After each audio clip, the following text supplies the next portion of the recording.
Hi, gals. This is Becca Judah from the Victorious Women in Abundance group, and I'm here today for day 2 of my 30-day video challenge. And today I want to talk about how money comes from our thinking, and to start off with a story in the Bible that's always kind of baffled me and made it hard to understand um, what the what the point was, what the wisdom was behind a story that Jesus taught. And it's in Matthew chapter 25, and it's the parable of the talents.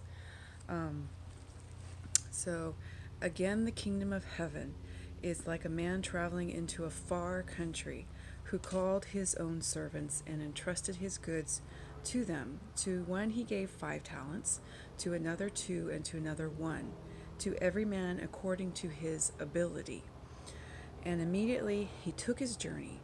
He who had received the 5 talents went and traded with them and made another 5 talents. So also he who had received 2 gained another 2. But he who had received 1 went and dug in the ground and hid his master's money. After a long time, the master of those servants came and settled accounts with them. He who had received 5 talents came and brought the other 5 talents, saying, Master, you entrusted to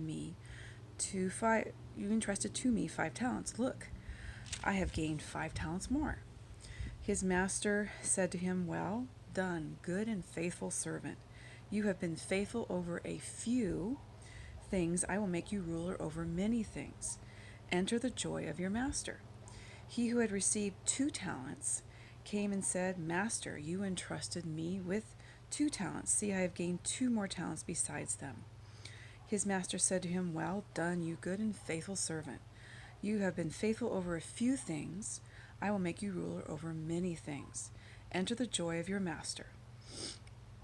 Then he who had received the 1 talent came and said, Master, I knew that you are a hard man, reaping where you did not sow and gathering where you did not winnow. So I was afraid and went and hid your talent in the ground. Here you have what is yours. His master answered, You wicked and slothful servant, you knew that I reap where I have not sown, and I gather where I have I lost my spot.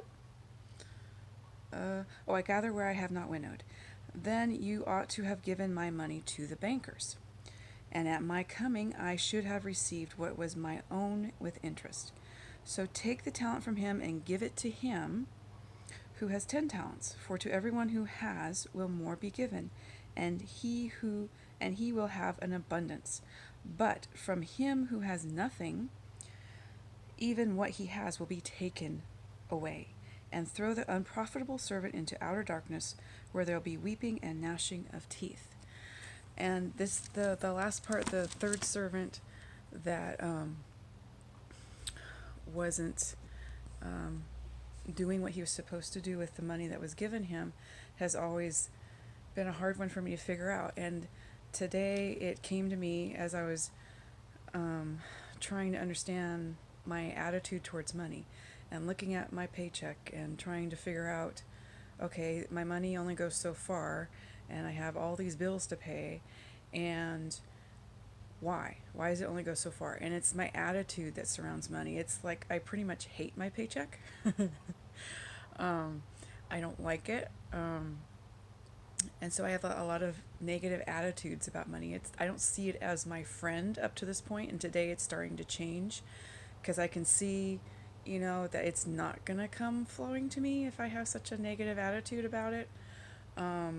It's like the difference between a friend that you really like and you just, have a really good time with, and you just say all kinds of good things to them, and then they just keep coming back to you and wanting to be your friend, as opposed to a friend you're kind of okay with, but you kind of don't say nice things to them and you argue and fight. That person's probably not going to come around very often.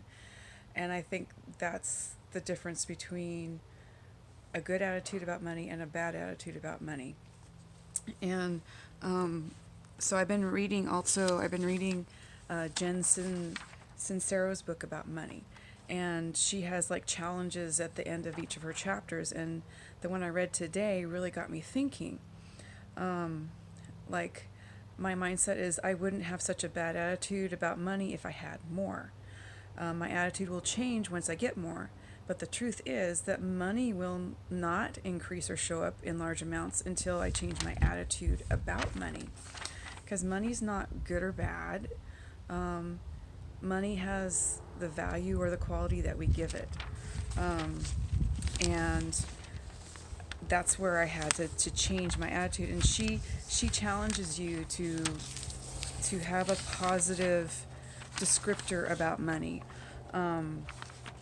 and to not allow yourself to continue to think badly about it. Like, my positive descriptors about money were freeing, empowering, restorative, heavenly, happiness producing. So I want to end it here, and then I'll probably keep continuing on this because there's a lot more to connect with. But just to think about how you perceive money. Do you give it a good rating or a bad rating in your life?